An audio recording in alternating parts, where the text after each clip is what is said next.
Citée comme l'une des plus belles villes d'Europe, elle est dressée au cœur de la roche, caressée par la Meuse et surplombée par sa citadelle. Sa beauté n'a d'égal que son incroyable histoire. Une cité marchande, mais aussi une ville martyre, qui reste à ce jour l'un des symboles forts des atrocités allemandes, perpétrées durant la Première Guerre mondiale. Une ville qui est aussi en lien avec la communauté afro-américaine et leur nouvelle musique. Dans cet épisode, je t'emmène dans une ville de Belgique qui est traversée par la Meuse. C'est Dinant.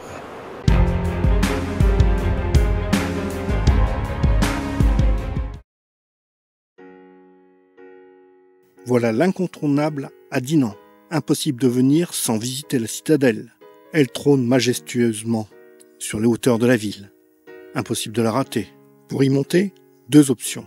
L'option courageuse, en montant à pied les 408 marches, ou l'option confortable, en empruntant le funiculaire, ou se garer simplement derrière la citadelle, sur le parking. Cette citadelle nous donne un superbe panorama sur la ville. En redescendant de la citadelle, il faut forcément pénétrer dans la collégiale. Elle est aussi belle à l'extérieur qu'à l'intérieur. Longue de 50 mètres et large de 30, sa nef s'élève à une hauteur de 22 mètres. Notre-Dame de Dinant est un véritable patrimoine exceptionnel de Wallonie, avec son histoire pleine de rebondissements qui a façonné son apparence actuelle. Elle a dû être de nombreuses fois reconstruite et porte ainsi en elle la marque de différentes époques. Elle possède aussi de remarquables vitraux, dont la verrière de Ladon. Mais avais-tu remarqué cet étrange clocher ? La particularité de la collégiale Notre-Dame est son clocher bulbeux, un style architectural qui dénote totalement avec le reste de l'édifice. Ce clocher, au départ, est imaginé pour l'hôtel de ville, mais la collégiale a subi un grave incendie en 1536. Et c'est là finalement que le clocher vient coiffer la collégiale. Dans une lettre en 1938, Victor Hugo décrit ce clocher de façon peu élogieuse. Le clocher de l'église de Dinant est un immense pot-à-eau. Cependant, vu du pont, la façade de l'église a un grand caractère. Et toute la ville se compose à merveille. Et si tu fais un peu attention, tu constateras que le bulbe penche dangereusement. Il a une inclinaison de 90 cm. La collégiale n'en a pas fini. Au cours du siècle dernier, en 1914, l'église est gravement endommagée et incendiée par les bombardements allemands. Elle sera reconstruite après la guerre. Pourtant, durant la Seconde Guerre mondiale, le sanctuaire est à nouveau saccagé et endommagé par la Wehrmacht. Ces pas de laiton nous emmènent tout droit vers un instrument qui a marqué l'histoire afro-américaine. Un instrument avec sa sonorité chaude et expressive. Et pourtant, c'est encore une énigme sonore. Née de l'union improbable d'une flûte et d'un hautbois. Sa sonorité, à la fois chaude et puissante, évoque tour à tour le chant d'un oiseau, le murmure du vent dans les roseaux et le grondement d'une tempête lointaine. Avec de nombreuses courbes et de clés complexes, ces secrets de fabrication sont jalousement gardés par les luthiers, qui transmettent leur savoir de génération en génération. Dans cette charmante ville résonne encore l'écho d'un génie musical, Adolphe Sax.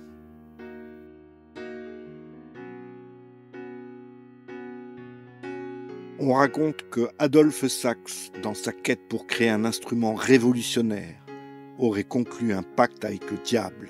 Selon la légende, le diable aurait offert à Sax les plans d'un saxophone, en échange de son âme. La sonorité unique et envoûtante de l'instrument, ainsi que la complexité de sa fabrication, ont toujours alimenté les rumeurs sur une origine surnaturelle. Certains affirment même que l'on peut parfois entendre des murmures diaboliques dans les notes les plus profondes du saxophone.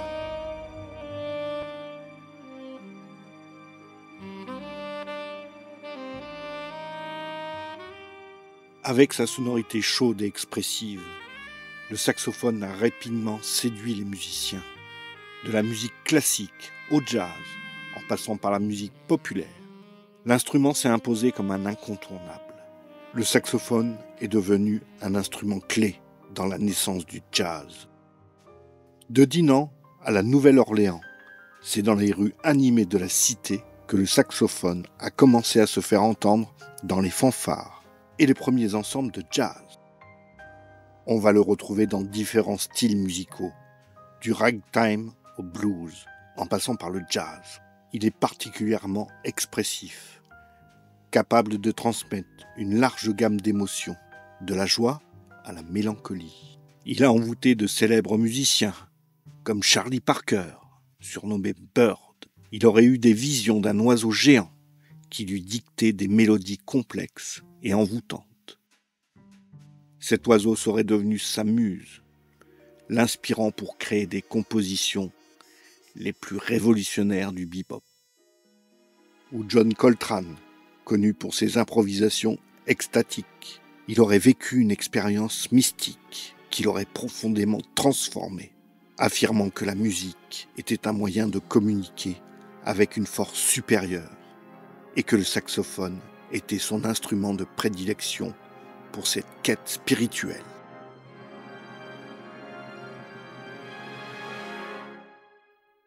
Ou encore Sonny Rollins, dans une période de doute créatif, aurait décidé de se retirer sur le pont de Brooklyn pour y jouer du saxophone. Cette retraite forcée aurait été le déclencheur d'un renouveau artistique et le pont serait devenu un lieu symbolique pour les musiciens de jazz.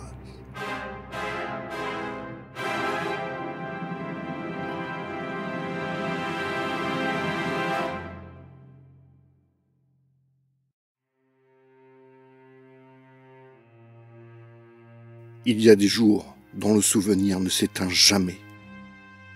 Des jours où la folie des hommes n'a pas de mesure. Des jours qui font basculer l'histoire. Le dimanche 23 août 1914 est un de ces jours-là.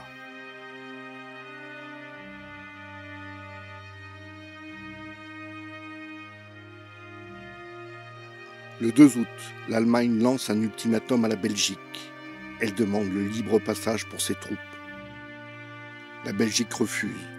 Et le 4, les armées allemandes pénètrent sur le territoire belge. C'est en réalité cette armée allemande qui se lance vers l'ouest, chacun avec une mission différente. La 3e armée a pour objectif de passer la Meuse, notamment à Dinan. C'est une course contre la montre. Dinan se trouve évidemment au mauvais endroit sur la trajectoire que doit utiliser cette 3e armée. L'armée belge, elle, va occuper les forts de Liège et de Namur, laissant le soin à l'armée française de défendre le sud du territoire.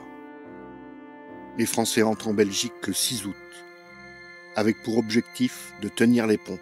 C'est un peu un bouclier protecteur qui sert à défendre Paris. Si Paris tombe, cette guerre est terminée en moins de 6 semaines. Les premiers véritables combats entre Allemands et Français se déroulent le samedi 15 août. À l'aube, les Français occupent les 2 rives de la Meuse et la citadelle de Dinan. Toute la matinée, l'artillerie allemande pilonne les positions françaises sur la citadelle, mais aussi sur la ville. Les Français sont finalement obligés de se replier et d'évacuer par l'escalier qui descend en ville. À midi, le drapeau allemand flotte sur la citadelle. Depuis les meurtrières, les Allemands tirent sur les positions françaises. Parmi les blessés se trouve un certain Charles de Gaulle, qui vit là son baptême du feu. Il l'a raconté quelques semaines plus tard, dans son journal de guerre. J'ai à peine franchi la vingtaine de mètres qui me séparent de l'entrée du pont que je reçois au genou, comme un coup de fouet, qui me fait manquer le pied. Les 4 premiers soldats, avec moi, sont également fauchés en un clin d'œil. Je tombe, et le sergent debout tombe sur moi. Tu es raide. Puis, nommé capitaine, il est blessé une 2e fois au Mesnil-lès-Hurlus, le 10 mars 1915, puis une troisième fois à Douaumont, près de Verdun, le 2 mars 1916. Là, il est fait prisonnier et conduit en Allemagne. Le futur chef de la France libre s'évade à 5 reprises, mais à chaque fois est repris. Il sera libéré après l'armistice du 11 novembre 1918. Vers 17h, en ce 15 août, les canons allemands cessent le feu. Les Allemands quittent Dinant.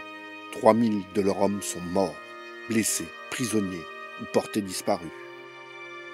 Lorsque, au sommet de la citadelle, la population dinantaise voit l'étendard français remplacer les couleurs allemandes qui y flottent, elles entonnent la Marseillaise.